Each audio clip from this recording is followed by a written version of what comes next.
where you're a trap and a RIT team needs to come in and get you out of the system, get you out of the ideal range, they would use this high pressure side, which again is attached to here, so you know it's high pressure, to either fill your bottle, give you air, or something of those sorts. But one thing you always want to keep in mind, this, no matter where or what department you work for, this is always going to be within 3 inches of the neck. It may be pointing out, it may be pointing up, left, right, down, it may be pointing every which way, but it will be within 3 inches of the neck of your bottle. So always make sure whenever you see something like that, it may look a little different, but it's always going to have that same looking connection and be within 3 inches. Another thing when you're inspecting in the morning, same thing when I say go over your entire pack, you're going to pull this off, making sure that the crew before you didn't have a house fire, they bumped it in a drywall, they packed this full of drywall, and you're going to have a problem if something happens and you go down in a fire. So still, pull this off, make sure it's clean, make sure there's no stuff in there, blow it out with an air shock or anything like that, just to make sure that it's going to be safe for you if you need it in a fire. Over here on our packs, we have it's a low pressure buddy breathing system. It's about 3 foot of flexible hose that we can use also in case of either a RIT evolution or something like that, where the RIT team comes in and needs to get you out, or if you're working with a teammate and you're a little low on air and you're way into a building and your vibrator's going off or whatever, and you need, hey, I just need a little bit of air to get out of here. You got 3 feet here, your buddy's got 3 feet there, you guys are working in close quarters, you hook up, you can breathe off of his bottle if he's got more than you do, and you can exit your way out of the system, out of the environment. Same thing here, you're going to have a female, you're going to have a male. Depends on which way you want to connect it, which way you want to connect it to the RIT bag if you ever need to use the low pressure side as well. You're going to want to pull these caps off every morning, check them, make sure there's no dirt, debris, or anything inside there. Coming across back around to the base of the pack. On the base of the pack, all this little black thing down here this is the pass device, which again goes up, what I was telling you, goes up to here. If all that steel braided comes all the way up and all the way over to this shoulder to let you know. This is what makes all the noise. This is what tells the vibration. If you haven't moved within a certain amount of seconds, this is what starts the activation of the pass device. This is where the noise comes from. This is everything. You do see like little levers here. This is not for you to remove. This is not for you to take off or do anything with. You don't need it. If you need to get this cleaned in further inside there, you can let your air pack tech know or somebody know that you got tons of debris or something crammed in there or crammed in the speakers. Try to blow those out with some air. Don't need to mess with that. Just know that that's where it's at. That's what is the vibrations, or if you need to move or you need to stop the thing from going off. This is where you're going to go ahead and shake, and that's what's going to make that stop. Over here is just your regular holding device, and that's where you're going to lock your regulator in at the end, at the end of everything, to make sure that you're secure and don't get any debris inside here, because that's what's going to go into your lungs. Anything dirt and debris that's inside there, if that's dirty, it's going to go into your lungs. So that's where you're going to secure that in, keep that locked in, keep this nice and clean. Our system, which is a little bit different than a standard air pack system, standard Scott system, is we have a bailout device built into our air pack. Not really going to need to go over that with you on this, because that's not a standard air pack for Scott's. But on ours, we do have like I said, it's a bailout system for just a short, 2-story, 3-story, 50-foot drop. We can connect into a device, connect in somewhere, and bail out using our air pack, since we're tightly secured onto the pack. So what I'll do, that's pretty much it in a nutshell. Like I said, maybe a little more intense than what we need to go over just for an inspection. But like I said, I want you to be 100% sure of what everything is. So what I'll do now is I'll go ahead and I'll plug in your bottle, show you how it's connected. We'll go ahead and set it up and run through it, show you what it sounds like when we turn it on, show you the lights and what they all mean and how it works. And then we'll go through an inspection, a morning inspection at normal pace. And then maybe we'll get one of you up here to try it, look over it, and see if you get any questions over it. So you put your bottle in. It's got a little lock lid right here. Slides back in. You hear it lock in place. Before you tighten down this strap up here, what you want to do is you want to hook up your bottle. This side over here actually can slide, your pressure reducer can slide up and down.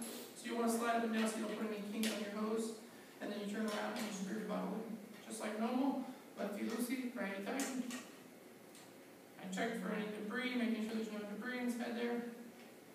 My little O-ring was good. I secured that down. Now that I know this is nice and where I want it to be, then I lock my bottle down. My bottle bottle's good and secure, not moving around on me. And I'm ready to activate the system, charging it with air, and then showing you what it sounds like. First thing that's going to happen, it's going to set off your Bible alarm to show you that works. It's going to chirp and activate your pass alarm. So you can hear some noises, and then I'll explain them as we go. Push in, making sure my down valve is pushed, my purge valve is closed. Push in, open. So, before you go into any fire, of course, you're going to have the bottle completely, all the way open. You don't half open it, you don't do anything, completely open. Turn it until it's done. As you saw, there's all your lights that I was talking about before. All the lights stay on. They stay on for about 35 seconds, maybe 40 seconds, roughly in that mark. Then they shut off. When they shut off, I have my two green lights, just like I indicated before. Two green lights. What does that mean? Full bottle, right? We got full bottle. How much air does that mean we have? 4,500 psi. We got 4,500 psi in there. I know I'm good to go, and I'm ready to move on down. What I'm going to do is I'm going to go ahead and turn the bottle off to show you what happens as you were breathing in the fire or anything like that. You'll be able to see the lights change when they get to their certain points. If you want to go ahead and glance at your shoulder gauge, you can also see about when they're going to go ahead, when it's going to the lights are going to change. So if I watch my shoulder gauge and I bring this down, open it up a little bit so I hear the air, should be right there. Right there, my bottle is at 3/4. So at 3/4, I don't know if I rambled off a little fast earlier, but 3/4 means I'm at 3375. I have 3,300 pounds of air inside here, 3375 inside my bottle still. I continue working, I continue breathing hard, breathing heavy. I get down to 2250, and now I flash into my slow flashing amber light. That means I'm halfway. I've used up half of the amount of air inside this bottle. Continue on down. As it gets down to right about here, my valve alert's going to go off. Right there. My valve alert goes off, and that's what you would feel on your face mask. On your face mask as you're breathing air inside there, and that would become annoying because it'll continuously do that until you're completely out of air. Then it gets to a point where it actually stops vibing. You still have a couple 100 pounds to get out of the building and go from there. Didn't know if you guys, of course, you had no choice but to notice, but as we're sitting here, the pack isn't moving, you start hearing that pass device activate. It hits the first stage, like I said, after 30 seconds, it's going to go into stage. They alternate back and forth. They hit second stage right now. Alternates back and forth. Third stage comes up. Gets louder, and now the system's going to go off. So that's how loud it gets. All I can do is, if I'm not paying attention, I'm working, I'm doing whatever, you can reach up and push this button one time, silence the system. The system is still active. So if something were to still happen to me, the system would still go off again. But the system is still active. My green light is constantly flashing, letting me know that my system is still active. I got all the air completely out of the system, and you're wondering why it's still active. Well, I haven't turned the system off now. I'm out of air, now I turn the system off by simply pushing this button twice. Not rapid, not speedy, just nice and easy. It goes off, now my system is completely deactivated, and it's ready to put back away. It's not going to go off anymore or do anything from there. So that's pretty much it in a nutshell, the entire system. Going from explaining the bottles, what type of system we have, and how we do the inspection. Now, in a rapid inspection, this is how it's going to be done the first thing in the morning. I come in, I check over my bottle. I check my bottle, making sure I don't have any major dents, gouges, anything inside my bottle. I check my pack, my straps, making sure my aluminum is not cracked or broken. Any of my straps go through, check out each one of my straps, make sure they're not torn, frayed, or cut. Look at my shoulder gauge, make sure nothing's broken on there. Then I'm going to check my regulator. The crew before we didn't put it away. I want to make sure there's no dirt, grime, anything inside here. Once I've got the exterior part of it checked out, then I'm going to go on and I'm going to check exactly what we just did. I'll just go through real quick and rapid show you how we do the inspection in the morning. And this is what you would be tested on in the class. My on-off switch is activated. My purge is closed, so I'm going to open my bottle. In the morning, I'm going to take my mask, put my mask on, lock this in, and when I got this locked in on my mask, I'm going to turn around and look. Once my lights have gone through the testing phase, I'm going to take a deep breath. It's going to pop up my download switch. Now I know that that works, so I've inspected my switch. When that's also there, I'm going to exhale out. I'm going to open my purge. I'm going to take a deep breath. Now I know my purge works in the morning. So before I start the day, I know everything works good on my regulator. I'm going to pop my non-valve off, unlock, release, take this off. Then from there, I'm going to grab my shoulder harness, put it up to where I can see the lights and the thing. And because now that I've done my breathing test, I'm going to go ahead and shut my bottle off. Now my bottle's turned off. Now I'm going to check my lights. I'm going to crack it open. I'm going to watch it. Boom. One green light. Slow flashing amber. And here comes my red. Red comes up. I can hear my vibe alert. It would have continued vibe. Release all the air. I know this works. From here, I would stop, let the pack go into its complete system, let it alarm, and I would shut it off. I'm not going to do it again because we've already heard it once. Once that's gone through the whole entire system, I also want to check and make sure my manual works. So here's one more time when we're going to actually hear it. I'm going to push my manual. So now I know my manual works, and my entire pack has been inspected first thing in the morning right before my shift starts, so I know that I can go into an IDLH and be safe. After that, I turn my system off, and now my system's off. Lock it back inside my seat, and I'm good to go. That's pretty much your entire inspection in a nutshell. Any questions? Everybody got it down? Sounds like a lot of information, but as you do it every single day, you become very, very, very familiar with every single piece. Last thing, I'm going to show you a quick little 1-minute video. This is a video I found on the internet of a good company that turned around this guy. He's going to show you the overhead method. I'm sorry? Okay. Just going to show you this little quick video, then I'm actually going to demonstrate how it works. This gentleman is doing the overhead method that we're going through in the class, just to show you the overhead.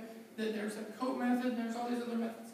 But when you test it in the class to do the overhead, it's just it's a form that we like to use just because it's easier than swinging things around because you can end up hitting things or damaging the packs.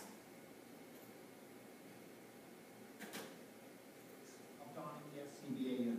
The first method I'll demonstrate will be going over the head.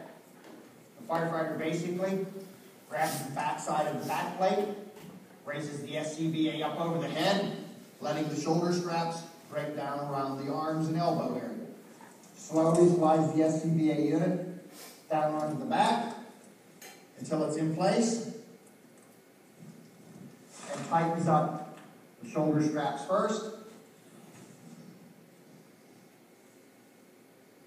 and the waist strap second.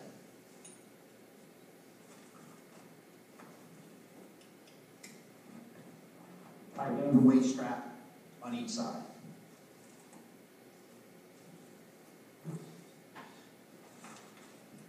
The SCBA unit is now firmly fit onto the back, and the next piece of the ensemble is ready to be put in place. The helmet and the face piece for the SCBA. So again, I told you it was just a quick little video, and that was the only reason why, because it's as simple as that. I'm going to demonstrate it sitting here on a chair. And granted, since we're in the class right now, I don't have all my bunker gear on and stuff like that. So you would need to have all your PPE on before doing this. Help prevent any pinching or any injury to yourself. Okay. So you have your gloves on, just like he said, to grab the pack.